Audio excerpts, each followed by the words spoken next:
were dancing at my wedding, and he said, "We will always have Berkeley." The photographer caught us laughing in this cloud of white wedding dress and gray flannel, and I told my husband that picture, well, for me, totally summed up my relationship with Stephen. I loved it because it showed you laughing, really laughing. Not that other thing you do when you're trying to be flirtatious or insecure. When I'm playing the home movies in my mind, it's that picture of Stephen that always draws me in. Sure, there are more colorful clips, but that's the one I love. Stephen, so handsome in his blue linen and red polka dot tie, dancing me from one part of my life to another, just as he's always done before. Because I wanted to say. By Sean O'Donnell. I always said when you know where you're going. You know what to wear. It was strange. The things I missed first about Stephen were not what I would have thought. For instance? For instance, the funny laugh we used to do. Our secret calling card.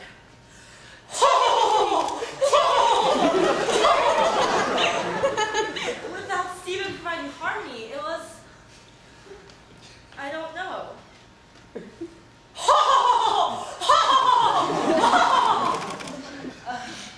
One hand clapping. And the million funny things she used to say to make me laugh, and I can't remember one of them right now. A strange way of looking at things.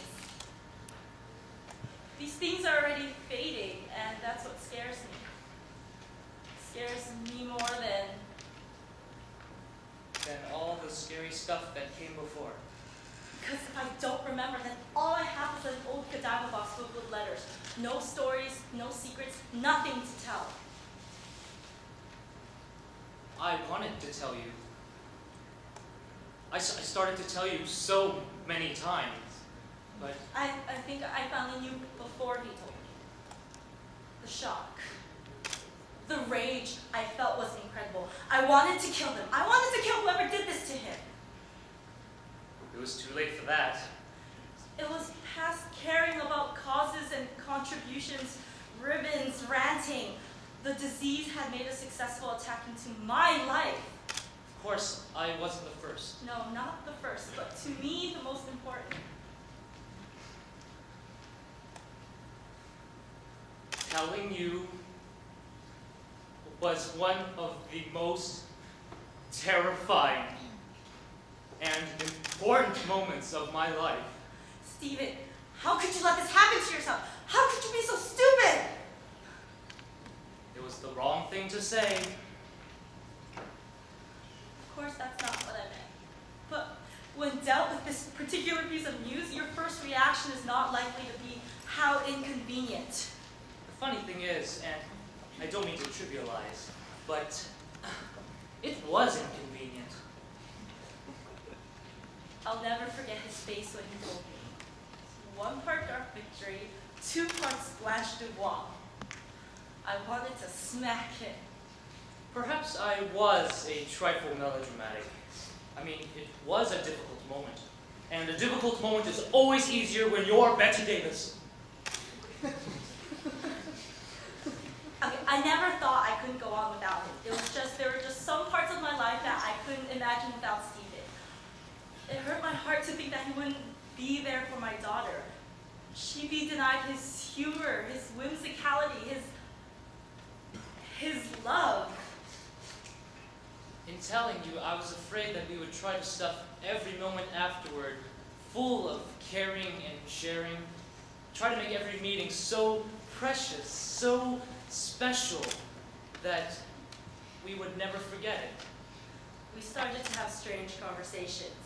What about her progress? For God's sake, she's 2 years old. I know, but... Tell her to remember the shoes have to match the bag. Catholic school? Oh! Don't be ridiculous. Boys. Boys? You know, the good from the bad, the naughty from the nice. Usually, the naughty are the nice. Stephen! Just make sure none of them have Judy Garland the early years in their lunchbox, and you'll be fine. That's not what I meant. I know what you meant. You'll be fine. I don't want to be fine. I You'll don't want to be fine without you! The best is yet to come, and babe, won't it be fine? You think you've seen the sun, but you ain't seen it shine.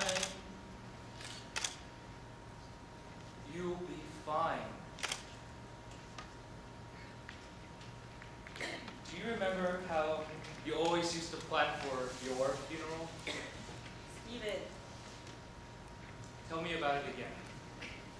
don't be macabre. Come on now.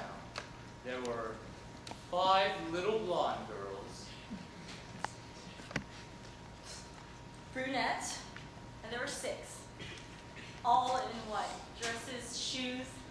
They carry nosegays of violets with long trailing pink ribbon. And the coffin? Glass. Made entirely of glass. I love that part. It's so Snow White. They play Italian opera throughout the service, and at the end, my mother heaves herself onto my casket and says, "Take me to God, take me to." No wonder I love you. You're such a drama queen.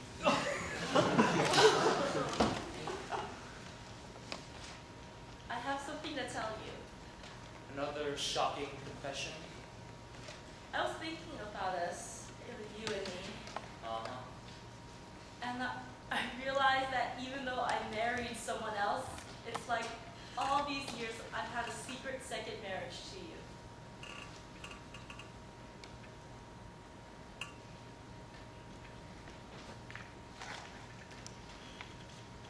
Does your husband know about this?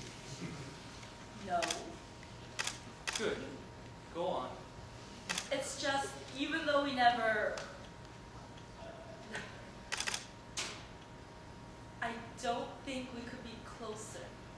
And if I had died this instant, I'd have lived her time to a minute. Duchess of Coffee, Act 4. You see, a life turned off in the middle, and you can't help but wonder where was it going, where was it headed. All those choices that never had a chance. Sort of like a mini-series with no end. An unfinished melody, a broken blossom, a pink... Honey, get a hold of yourself. Some things were said, many things were never said, and even though you try to prepare yourself, you're never fully prepared. Maybe not saying it was our way of saying it. Or perhaps we felt in some greater cosmic scheme of things, we just didn't have to. I suppose we thought we'd be ready to say it when... Or if we never said it, the moment would never come. Goodbye. Goodbye. Unfinished business? No, I don't think that's it. I think I tried to conjure Steven because I wanted to say... Thank you. Because I wanted to say... I'm not fine without you. Because I wanted to say... There were moments... There were moments... when I felt like we were 2 halves of the same person. Because I wanted to say... There wasn't a secret I never told you. There wasn't anything I wouldn't have done. Well... Well... I still talk to you when I'm lonely. Because I wanted to say... Even when I think I'm forgetting. I remember it all. Because I wanted to say, I miss you.